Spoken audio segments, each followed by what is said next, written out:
ओम नमः शिवाय। जय श्री महाकाल। देखिए, शुक्रवार का विशेष दिन आ गया ही और ये दिन खासकर समर्पित होता है माता लक्ष्मी जी को। तो आज के इस उपाय में आपको करना क्या है, सामग्री लेनी है जैसे कि बेलपत्र, चावल के दाने और फिर इनको लेकर चले जाना है मंदिर। इस उपाय को करने के बाद सारी कामना इच्छा पूर्ण होगी, समस्या समाप्त होगी। तो गुरु जी ने बहुत ही अचूक और विशेष उपाय बताया है, कैसे करना है हम बताएंगे। उसके पहले इस वीडियो को लाइक, चैनल को सब्सक्राइब कर ले और कम से कम 5 लोगों के साथ व्हाट्सएप पर वीडियो को जरूर शेयर करिएगा।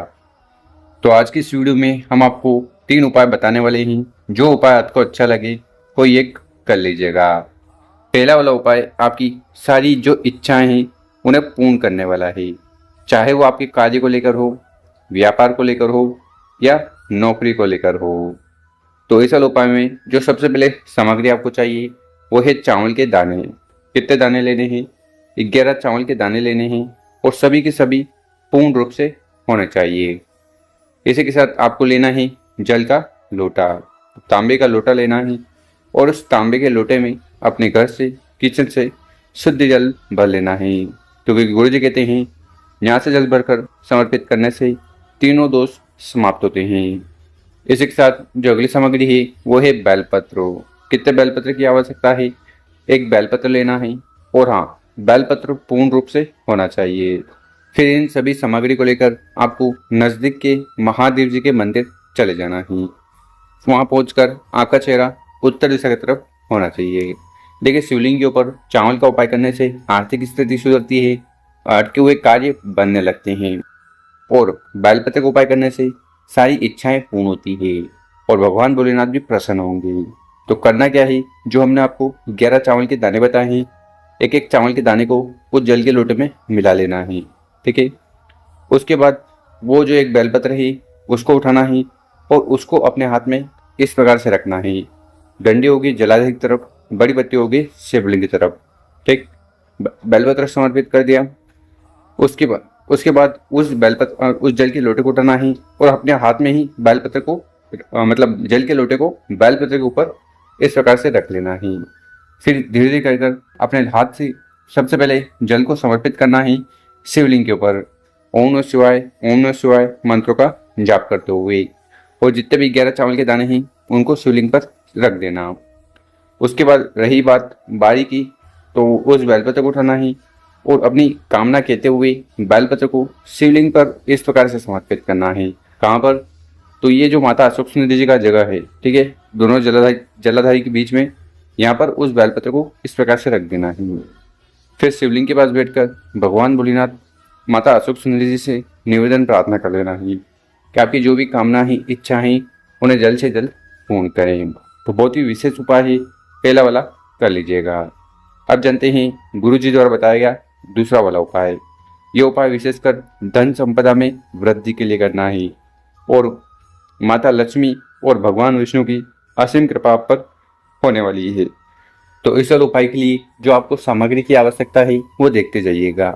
आपको लेनी है दुर्वा। कौन सी दुर्वा? मतलब कि जो घास आती है ना, ठीक है, जो गणेश जी को प्रिय है वही दुर्वा आपको लेनी है। कितनी? मात्र एक बंडल, छोटा बंडल आप बना लीजिएगा। इसी के साथ आपको लेना है दूध। कौन सा दूध? तो अगर कच्चा दूध मिल जाए तो सर्वोत्तम होगा। आपको गाय का कच्चा दूध ले लेना है। साथ ही साथ आपको आवश्यकता है इस लोटे की, पर हाँ, इस वाले उपाय में आपको मात्र स्टील का लोटा लेना है। ठीक। उसके बाद स्टील के लोटे में जल भर लेना और जो दूधवा हमने बताई थी, ठीक है, और दूध बताया था, उन सामग्री को भी इस जल के लोटे में मिला लेना। और फिर इस उपाय को, मतलब कि ये जो विशेष उपाय है, इसको आपको अपने घर में ही करना है। ठीक। घर में कहाँ? तो घर में आपके विष्णु भगवान का कोई भी स्वरूप हो, ठीक है, लड्डू गोपाल हो गई, राम जी की कोई मूर्ति होगी, पोस्टर हो गया, तो उनके समक्ष आपको ये कार्य करना है। करना क्या है?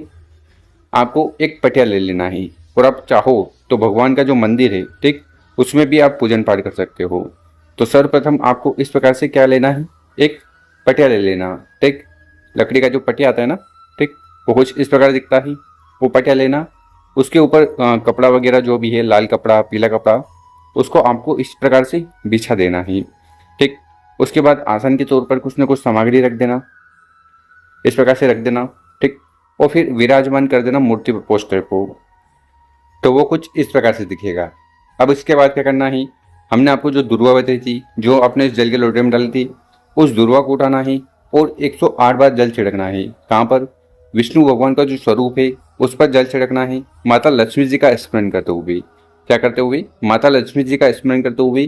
कैसे स्मरण करोगे? आपको मंत्र बोलना है। मंत्र है ओम महालक्ष्मी नमः। ठीक, ओम महालक्ष्मी नमः मंत्र बोलना और जल को छिड़कना। फिर ओम महालक्ष्मी नमः मंत्र को बोलना, फिर जल छिड़कना।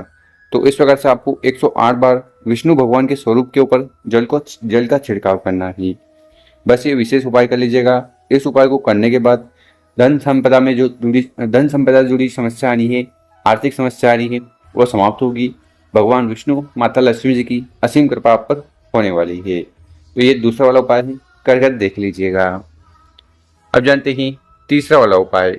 विशेषकर इस उपाय को करने के बाद शुक्र देवता की कृपा आप पर होगी और जो भी समस्याएं परेशानी आपके जीवन में है वो समाप्त होने लगेगी। तो इस वाले उपाय के लिए आपको कोई भी एक्स्ट्रा सामग्री नहीं लेनी है, मात्र दीपक लेना है। ठीक है, गोल बत्ती का दीपक ले लेना, जलाने के लिए मिट्टी का दीपक लेना। ठीक है, या फिर आटे का दीपक बना रहे हो तो सर्वोत्तम होगा। उस आटे के दीपक में आपको जलाने के लिए घी लेना है। ठीक, और फिर मात्र दीपक को लेकर आपको चले जाना ही किसी भी बेलपत्र के पेड़ के नीचे। ठीक है, बेलपत्र के पेड़ के नीचे चले जाना, उस दीपक को उठाना, वहां पर रख कर उस दीपक को प्रज्वलित कर देना है, दीपक को जला देना है और वहां पर बैठकर शुक्र देवता से प्रार्थना करना है कि आपकी सारी समस्याएं परेशानी समाप्त करें और कामना को पूर्ण करें। इसी के साथ आपको एक और कार्य करना है, वो है महामृत्युंजय जो मंत्र है, महामृत्युंजय जो मंत्र है उसका जाप करना है। ठीक है, महामृत्युंजय मंत्र कुछ इस प्रकार है। ओम त्र्यंबकं यजामहे सुगंधिं पुष्टिवर्धनम् उर्वारुकमेव वंदना मृत्युर्मोक्षीमामृतात्। ओम त्र्यंबकं यजामहे सुगंधिं पुष्टिवर्धनम् उर्वारुकमेव वंदना मृत्युर्मोक्षीमामृतात्।